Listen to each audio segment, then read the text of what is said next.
Hello everyone and welcome to my nerdy little corner of the internet. Archazia's island is right around the corner, and so it's time for my ultimate draft guide. In this guide we will look into the data within the set, some archetypes you will see, and some traps to avoid. The theme for this set is Synergy is a Trap. With the new dual ink cards, Lorcana had the potential to let a pair of inks in the set have a theme with synergy in the draft format, using an uncommon dual ink to help show what the ink pair could do within a draft format. Unfortunately, a large number of the archetypes in the set fall short to this ideal. For example, the Amber Sapphire pair wants to play with puppies, but with very few puppies in the set as a whole, the deck isn't viable in Limited. The same thing goes for the Amber Ruby Racers, the Amber Amethyst Songs, and the Amethyst Ruby Self-Damage decks, along with others. This means that while you may be tempted to go into a specific archetype, if you aren't prepared, you will fall into a trap. There are some dual ink archetypes that work in Limited, and we will discuss them later, but for now, let's see what traps are in the higher rarity slots. While super rares and legendaries can be exciting to open in our packs, we must keep an eye out for potential traps within the set while drafting. There is no shame in picking a card for its value, rarity, or simply the fact that you love the card. These are simply cards that may not be as beneficial to your draft or sealed pool as one might initially think. King Candy, Royal Racer. The body for cost isn't good, and the ability will rarely trigger due to the lack of racers in the set. You could theoretically put this as a build around, but it requires so much luck in what's in the packs that I wouldn't feel comfortable picking it. Mirabelle Madrigal, Musically Talented. There is one playable song in the set, and it isn't worth this ability, and the shift target in the set is a better Mirabelle in Limited. Taka, Elemental Terror. You are going to have a very difficult time putting down this character. If you do manage to put her down, she's very powerful, but I don't think she's worth filling in a slot for that very, very low chance.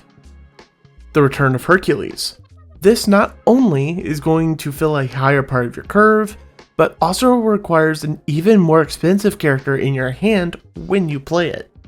The removal in Archazia's island is a bit less than usual. We do have a couple exert effects, a couple rush characters, and we do have a couple damage movement effects, but the majority of our removal is going to be challenge based, so prioritize grabbing those strength increase and decreasers. In Azurite Sea, the strength, willpower, and lore per ink, or SPI, WPI, and LPI respectively, was 0.69, 0.96, 0.43, while in Shimmering Skies, the characters were larger at 0.73, 1.16, and 0.49. For Archazia's Island, we are somewhere in the middle than the past two sets at 0.78, 1.04, and 0.46. This means we can expect slightly larger characters in this set compared to Azurite Sea, but not to the level that we have experienced in other sets. I usually divide the characters in a set by tiers of play. These metrics help us figure out how each character's body scales with the rest of the set. Our tier 2 or 50th percentile characters start off as a 3-3-1, such as Robin, Eye for Detail.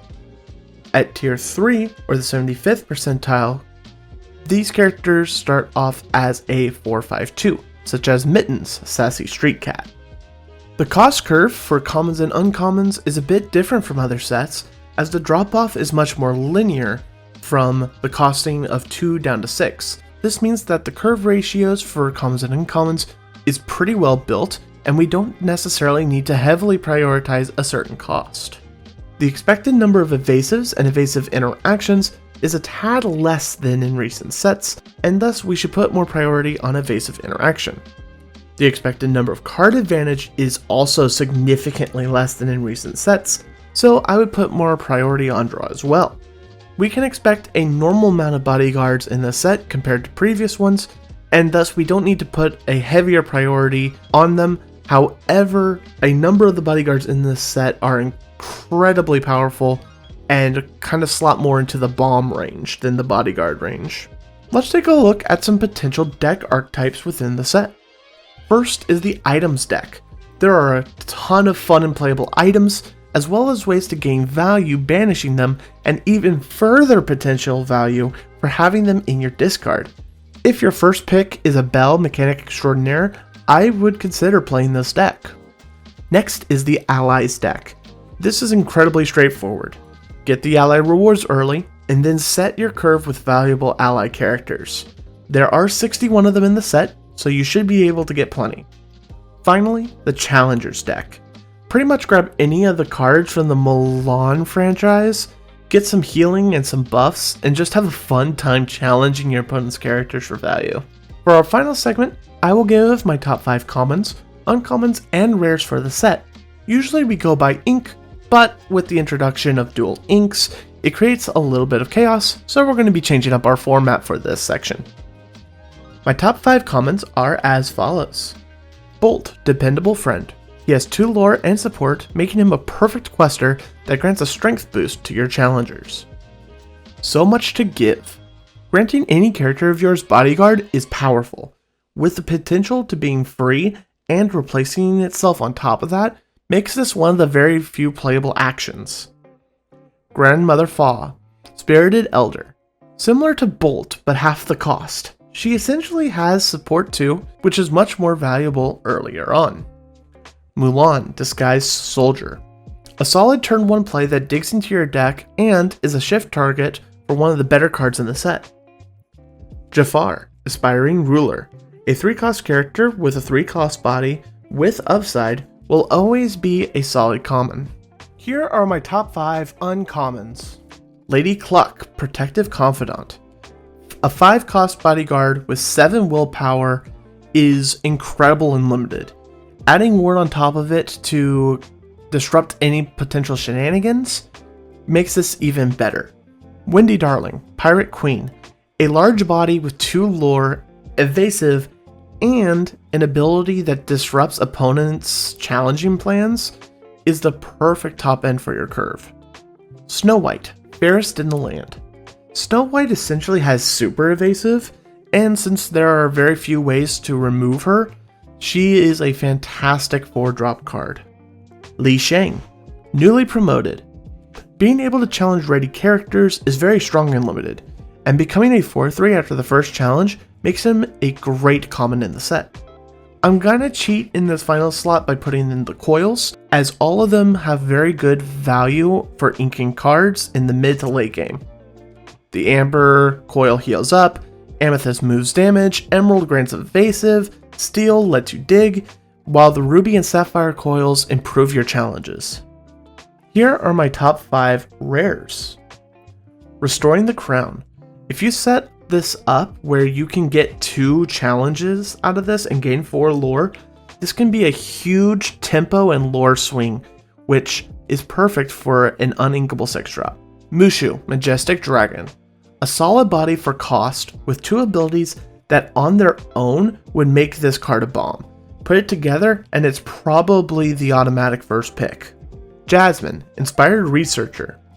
You will have an empty hand most of the time, and since there are plenty of allies in the set, Jasmine's going to draw you cards with her questing. She also has 5 willpower, which is quite a bit, and 2 lore. Fa Zhao, War Hero. When you can make challenging develop more lore than questing, you are doing something very, very right. Rhino, Motivational Speaker. In Limited, a majority of the removal is challenge based, so increasing the willpower of your characters is very good. He also has a high willpower himself, so it's going to be difficult to remove him, and he has 2 lore. Well, that's all I have for you today. If you found this video useful, please make sure to like the video and subscribe to get more updates for future videos. Comment below your favorite cards in the set for Limited or Core, and let me know how you perform in your opening weekend. Goodbye.